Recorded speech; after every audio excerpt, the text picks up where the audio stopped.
Tansei, good evening. I'm Krisanach Gate. Welcome to APTN National News. With much fanfare, the Native Women's Association of Canada announced the opening of a brand new elaborate headquarters in Gatineau, Quebec in June of 2023. But just 3 years later, this same building is now up for sale as the organization looks to refocus its priorities and shed assets. APTN's Fraser Needham reports. It was a big grand opening in the early summer of 2022, and APTN News was there for the festivities. At the time, then CEO Lynn Grew said the new office cost about $9 million, but the organization believed it was well worth the investment. The 45,000 square foot facility had 5 floors adorned with Indigenous artwork from all over the world, with a number of cultural spaces, a gift shop, and kitchen. The organization said it would generate its own source revenue by hosting public and private meetings and selling artwork. But 3 years later, an ad on this real estate site says the NWAC building is now up for sale at just under $8 million. APTN reached out to NWAC and was told no one is available for comment. However, in an emailed statement, Chief Operations Officer Bev Dinsdale said the organization is looking to get back to its core mandate of advocacy. She added that another property, the Chelsea Resiliency Lodge, is in need of repair and will soon be listed for sale. The organization has also put out a tender for a community-based organization to manage its Resiliency Lodge in New Brunswick. The most recent audited financial statements on the NWAC website are for 2023. APTN also reached out to the former CEO Lynn Grew, who left the organization in the spring of 2024. In an emailed statement, she said during her time with the organization, NWAC demonstrated strong financial growth and annual surpluses. APTN News asked Indigenous Services if it was investigating NWAC's finances. It replied that the Government of Canada does not get involved in NWAC's internal governance matters and referred all questions back to the organization. Fraser Needham, APTN National News, Ottawa. An elderly Indigenous man is looking for an apology after he was recently denied boarding a WestJet flight with valid identification. He says airlines need to be more knowledgeable about Indian status cards so people aren't pushed away for no reason. Here is our APTN reporter Sav Jones with that story. 69-year-old Lawrence Douglas Corbier loves to read his Bible. His faith recently brought him to a gathering in Quebec to connect with others through worship. He says it was a great trip until he tried to go home to Winnipeg and couldn't board his plane. I didn't know what to do. I was getting kind of fearful. I don't know nobody in Montreal, and I was starting to cry almost on the inside. Corbier tried to board his WestJet flight in Montreal using his Indian status card, a legally acceptable piece of identification for domestic travel, but the attendant wouldn't let him on the plane because she thought it was expired. He says she was looking at the wrong date, but she wouldn't listen to him. It was getting kind of late. The plane is about ready to take off. Yeah. So all the others were going through. Yeah. So that I just put me to the side, and so I stayed there, and then after I was trying to talk to her again, and she was already getting ready to close. WestJet ended up putting Corbier in a hotel near the airport and booked him a new flight the next evening. But the walking he had to do to get there and back was difficult on his legs due to complications from diabetes. It was pretty hard for me. I had to stop along the way. He says there was no longer an issue with his status card when he boarded the following day. He hopes airlines improve their staff's knowledge on acceptable identification and the different needs elders may have. They need to say, "We're sorry, we pushed you to the side. Yeah. We could have got you on the plane just by looking at my status card up on top." Was that 29? Yeah. They didn't see that. They seen the bottom of it. In an emailed statement to APTN News, WestJet says they have since apologized to Corbier.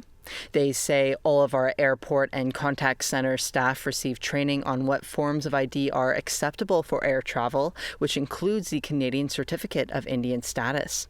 They also say WestJet will be reimbursing any out-of-pocket expenses associated with this travel disruption and offering compensation to Elder Corbier as a gesture of goodwill. Going forward, Corbier says he will stick with Air Canada for all his flying needs. Sav Jones, APTN National News, Winnipeg.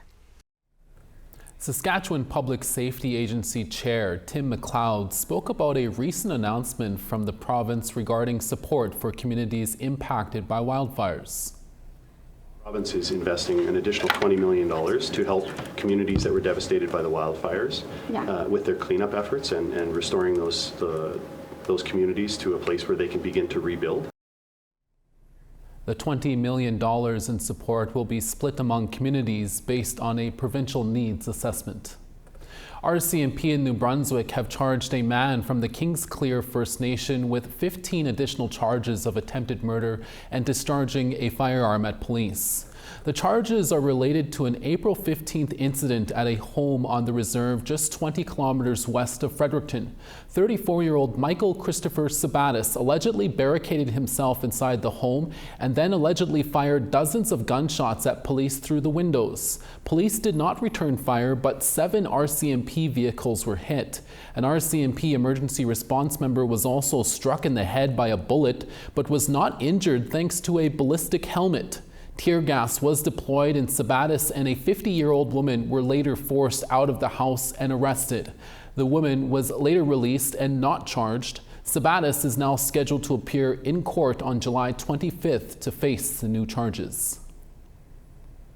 Former Assistant Commissioner of the RCMP's F Division in Saskatchewan, Rhonda Blackmore, was recently honored in a Loche as First Nation leadership continues to call for her reinstatement. Blackmore was relieved as commanding officer in June after anonymous complaints were filed against her. She is now the RCMP's Assistant Commissioner of Indigenous and Support Services. An honor song was sung for her, and she was given a star blanket by Prince Albert Grand Chief Brian Hardlott and Lac La Ronge Chief Tammy Cook-Searson. For weeks, the Federation of Sovereign Indigenous Nations has been calling for Blackmore's reinstatement. They say she showed strong leadership during the multiple stabbing murders at the James Smith Cree Nation, and she worked hard on increasing Indigenous police officers within the RCMP. The FSIN says they want the RCMP to investigate the anonymous complaints. In response to Blackmore's removal, the RCMP says it remains committed to accountability and community policing in First Nations and that its officers will serve with dedication and professionalism. La Ronge is located about 240 kilometers north of Prince Albert. The RCMP are looking for 3 Fort McMurray residents after they allegedly stole $30,000 worth of cigarettes from a northern Alberta First Nation. According to RCMP, on the night of June 16th, the cigarettes were stolen from a sea can on the Fort McMurray 468 First Nation. RCMP used security video to trace a suspect vehicle to a home in the town of Fort McMurray, about 38 kilometers away. They found several unopened cigarette packs inside and later seized 449 packs of cigarettes and small amounts of cocaine and fentanyl, along with a pellet gun. Arrest warrants have been issued for a 40-year-old man, a 28-year-old man, and a 28-year-old woman. They are being charged with break and enter and failing to comply with probation orders. We're always looking for your story ideas or feedback. Here's how you can continue the conversation with us. If you have a story you want to share, send us an email to news@aptn.ca. To read and watch our stories, go to www.aptnnews.ca. And you can also find us online on your favorite social media sites, including TikTok, LinkedIn, and X. And you can watch this newscast anywhere, anytime on our YouTube app. Follow APTN News to join the conversation and see our latest stories. Today is Nunavut Day, and we have Nunavut MP Lori Idlut up next to tell us why this day is special for so many. We're back in 3 minutes. Stay with us.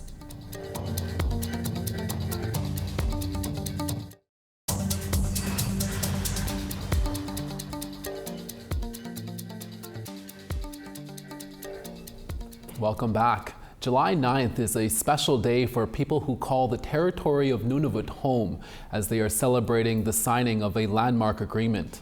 July 9th, 2025 marks the 32nd anniversary of the signing of the Nunavut Agreement between the Inuit of Nunavut and the Canadian Parliament, officially creating Canada's youngest territory. Lori Idlut, sitting MP for the federal riding of Nunavut, joins us now for more on what Nunavut Day means for her and other Nunavummiut. Lori Idlut, thank you for being here. In your own words, can you explain to us why Nunavut Day is so important? Hey, thank you, Chris. And Nunavut Day is so important because it's a celebration of achievements that Nunavummiut have, Inuit specifically, who have been able to, in such a short span of time, be able to go from having lived out on the land, being independent, being nomadic, having been guided by the environment, the stars, and to today, only a few decades later, be able to celebrate our own governance, a governance that Nunavummiut selected for the Nunavut territory to be a public government as an inclusive people. It made sense that Nunavummiut had chosen public style governance. Nunavut Day is a day to show how much we've been able to achieve in such a short time, basically. Yeah. Lori, do you remember where you were when the Nunavut Agreement was signed? And can you describe that day for us and what it was like for you to witness the creation of the territory? I do. I was in Igloolik. I was in high school, and I was part of a dance and drama group. So on that day, because Paul Kwasa was the president of the TFN, that's what it was called before it was called Nunavut Tungavik. He was the president, and he's originally from Igloolik, so he brought the delegation to Igloolik to have the agreement, in principle at least, signed there. And I remember we had performed for the delegation, and there's this fabulous photo of the whole school with the politicians in the middle there. It was such a great celebration. That's great to hear. And it's been 32 years since the signing and creation of Nunavut. What do you think have been some of the territory's greatest achievements? That is such a hard question. I think that one of the ones that I'm proud of is the acknowledgement and the acceptance of what we now call the Inuit Kayumayatokangit guiding principles. The IQ principles for Inuit are law, actually. There are traditional laws and how Inuit were taught to be well with each other, to persevere, to make sure that we're making decisions for our children and our grandchildren.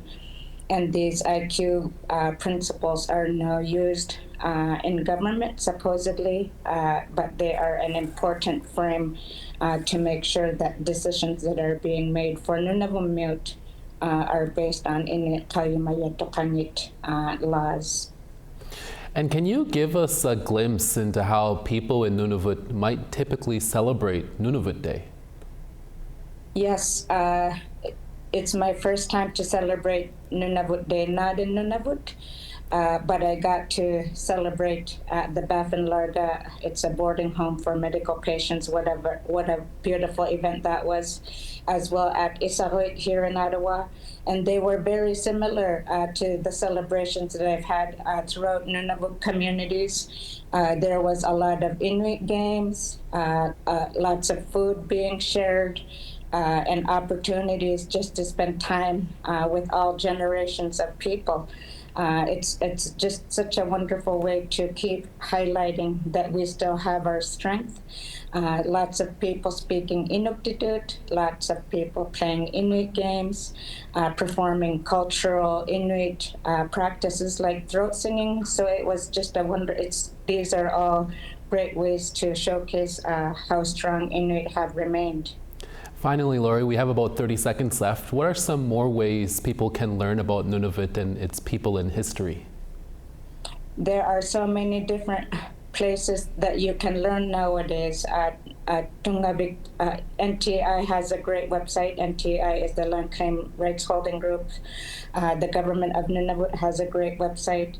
The Inuit regional associations, the regional rights holding groups have great websites as well.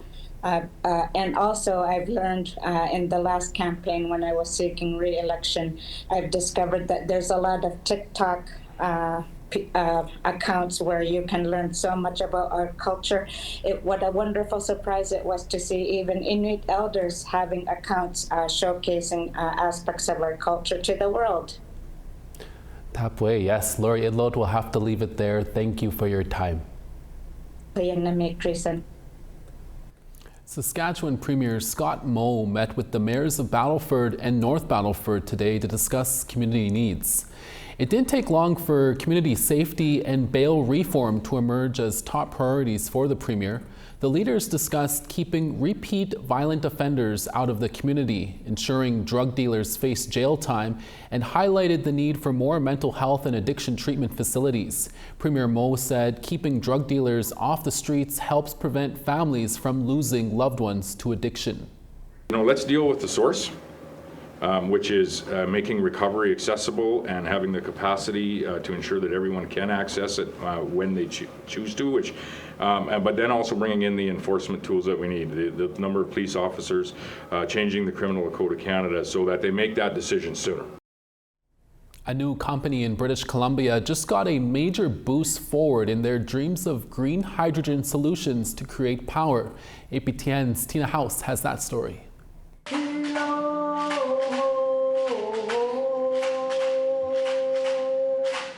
Here at this press conference at the Simon Fraser University, Salish Elements, a majority Indigenous-owned company, has just gotten a financial boost from the federal government through the Clean Fuels Fund to kickstart their green hydrogen fueling station network. The federal government will be contributing $4.5 million to this clean energy project.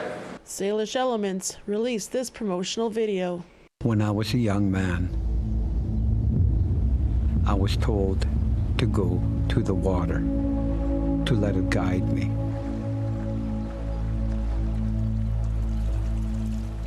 I felt it move through me.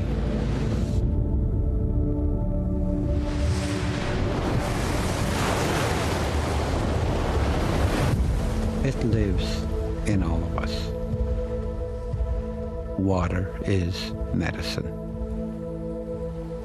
Reuben George is the chair and co-founder of Salish Elements, and he's excited about the future. We need this.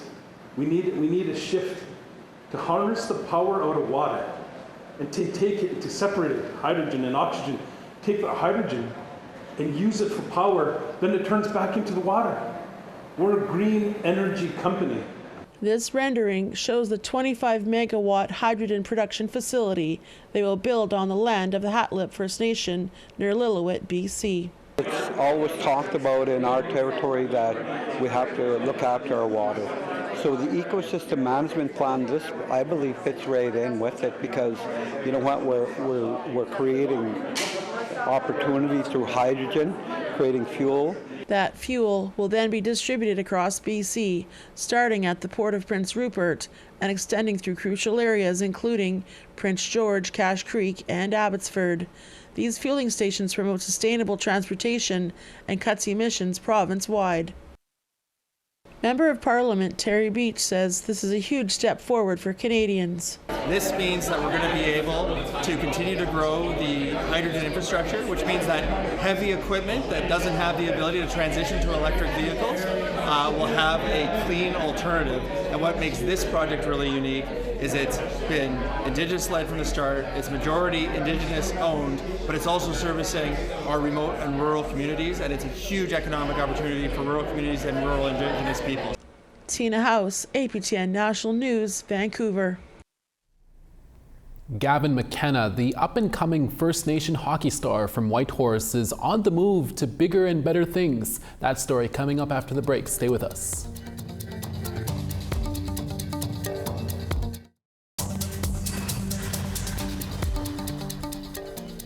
Welcome back. Time now for our photo of the day.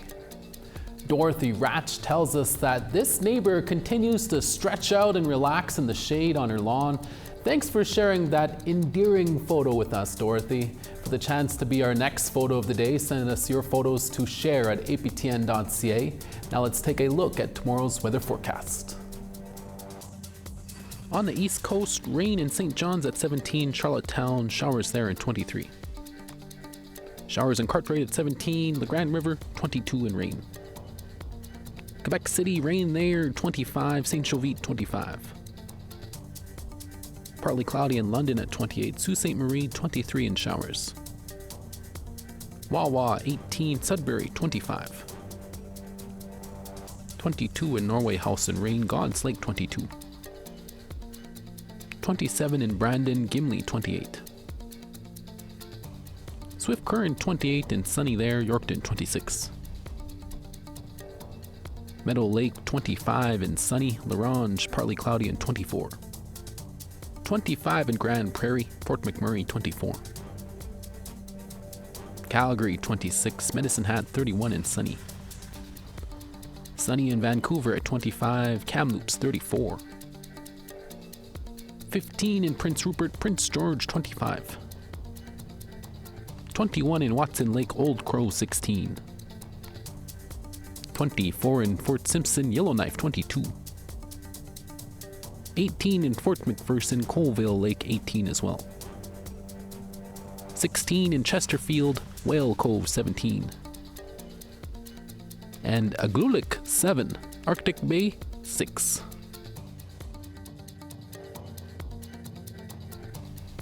Hockey sensation Gavin McKenna from the Yukon is leaving the Western Hockey League and heading to Penn State to play U.S. college hockey. The 17-year-old Trondheim Gwich'in citizen from Whitehorse, Yukon is likely to be the NHL's first overall pick in the 2026 draft.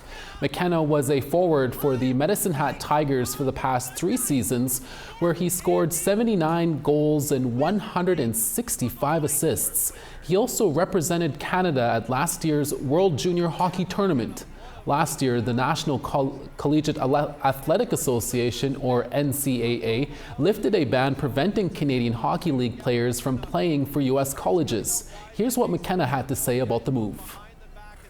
I think it honestly just makes the jump easier. Going against older, heavier, stronger guys. I think it really prepares you. And, I think even in the locker room, hanging around older guys and being around more mature guys, I think that'll help me a lot. Obviously, the dub was a great spot, and I'm very grateful for what it did for me and my family. So obviously, I think both options were great, but I just think that going to college and being in such a great conference, it'll really challenge me and prepare me. From all of us at APTN National News, congratulations to the McKenna family. And that's your evening newscast for this Wednesday, July 9th. We're back for your daytime newscast tomorrow with more stories. Please join us then. From all of us at APTN National News, miigwech, masicho, kwana. Thank you for watching, and we'll see you again. Ekse.